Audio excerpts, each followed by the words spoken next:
Right, we're back live with you tonight on In Focus. Mxolisi Dukwana has been elected as the new Free State ANC chairperson. Let's get some reaction now from the South African National Civic Organization in the Free State. The spokesperson, Gift Poli, joins us now. Gift, good evening, and thank you very much for joining us today. The president, first and foremost, calling for the acceptance of the election outcome that saw Mxolisi Dukwana ascend to being the chairperson in that particular province. Do you think the people of the province in his party are unanimously going to rally around him and support this outcome? Greetings, Thabo, and your viewers.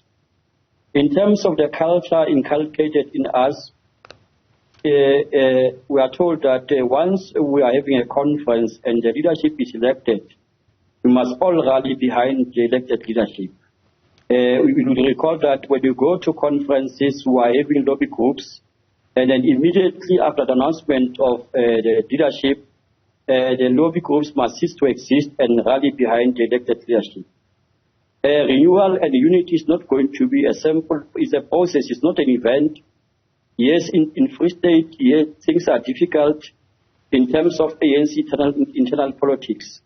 But we strongly believe that when comrades are prepared to work together, we can achieve unity at the end of the day. Yeah, it's exactly that internal politics, internal conflict that makes this a little bit challenging. For example, would a group that would support a Siyonzana, for example, who has been recalled and yanked out of his office, and many are saying it's because, for example, of a group that supports Mxolisi Dukwana, will they be willing to accept this outcome, considering the fate that has been dealt their particular delegate?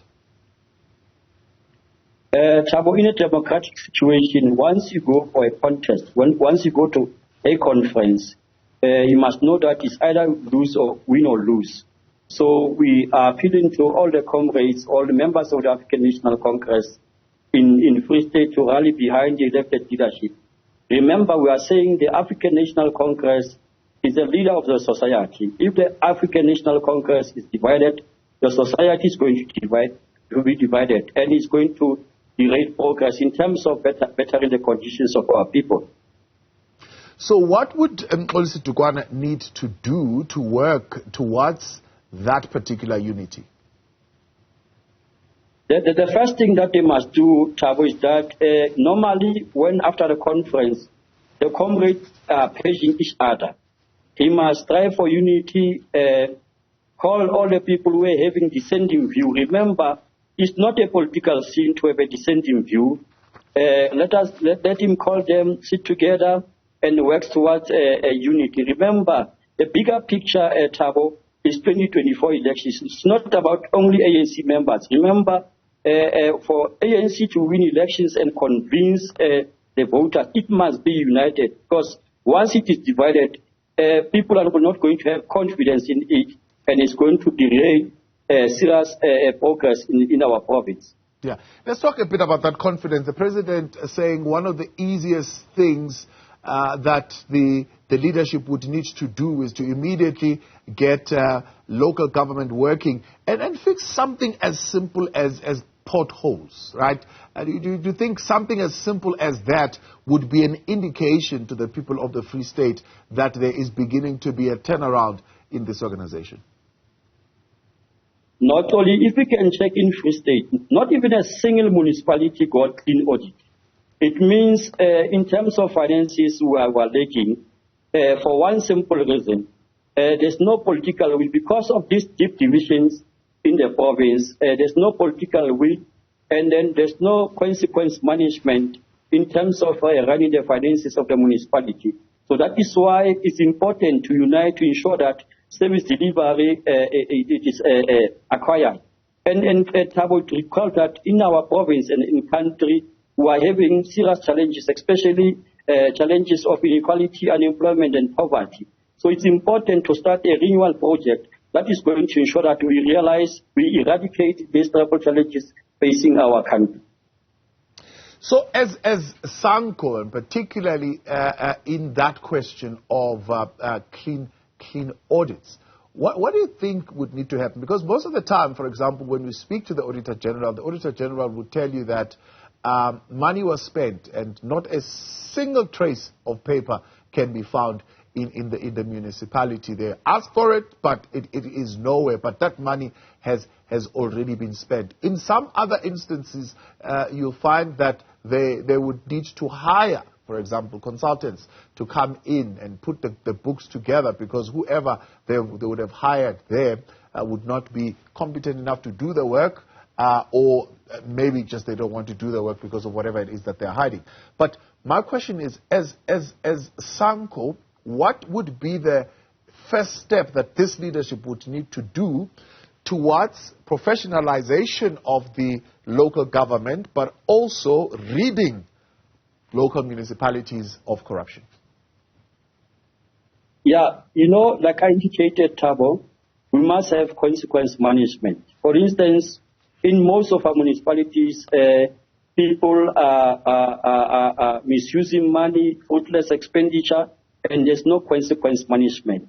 And then one of the reasons is that we are not recruiting qualified and skillful people to do the job. So that is why what is important is to ensure that the newly elected leadership, there's a political will.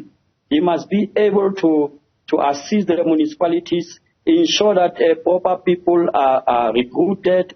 We don't hire our friends and girlfriends, but we go for people who are skillful, who are qualified to do the job. Because once we are having corruption, obviously it's going to affect service delivery. You are quite correct to say, when you go through our Free State, there are potholes all over. And then potholes are simple things that can be done with. But because of people are reluctant, and then because of political squabbles in the Free State, there's no remedy to this situation. That is why I believe that this is an opportunity for the African National Congress after this leadership to make sure that they come together, they sit down, they strategize, they make sure that all these hurdles towards progress are dealt with. Yeah. As SANCO, how do you read the situation in Tumaole there, where we saw service delivery protests becoming violent, the home of the mother of the mayor becoming burnt down around the issues of water? Again, there it does seem that there is some internal conflict within the ANC that is at play there. Yeah, there's a serious challenge in the African National Congress. For instance, in that municipality called Mwate, people are going 8 months without water.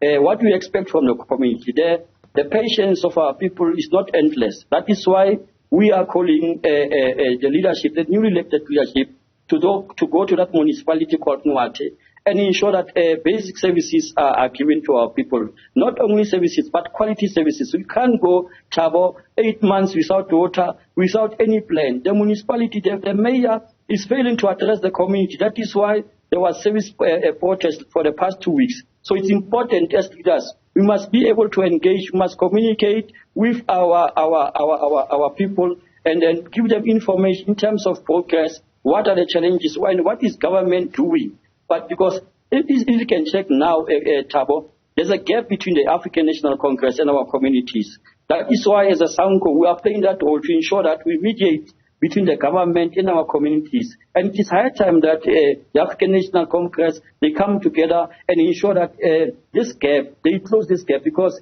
it's going to be a very serious challenge coming for 2024. So if, as SANCO, you were to give the incoming leadership just one or two things, because you don't want to give them a huge list, because it does seem when the list is too long, nothing ever gets done. But if you were to give them one or two things that they would need to immediately prioritize ahead of 2024, that they could be what we call low-hanging fruits, and they could immediately see results there, what is it that you would want them to prioritize? Thabo, remember when they were going to the conference, there were dissenting views. And then, like I said when I started, immediately after the conference, they must stretch their hand, call all these people having dissenting views, agree on a program of unity, on a program of renewal. And this unity must not be artificial unity. It must be a living unity. And then we must make sure that proper people, qualified people, are deployed in strategic position to ensure that service delivery is not going to be compromised. And also, Thabo, what is important is to make sure that there's consequence management. Those who are stealing the money of government, of public, they must go to prison. They belong to prison. They must not be protected because corruption really is affecting progress in our country. And so far, you yourself as SANCO are fully behind this leadership and you will give it the support that it needs? Remember, we are an independent structure, Thabo, and then we don't want to interfere in ANC affairs. And then in terms of their democracy, after a certain period, the leadership is elected, and then us, what we are going to do as an alliance partner is to work together with the elected leadership. And then we've got no choice because they are not interfering in our space, so we're not going to interfere in their space. But where we can assist in terms of unity, we'll be saying to the political council, comrades, let's work together, the COSATU, the SSAP, ANC, as a revolutionary alliance to ensure that we better the conditions of our people. All right, that's Gift Poli there. I appreciate your time, spokesperson for SANCO in the Free State. Thank you very much for coming on tonight.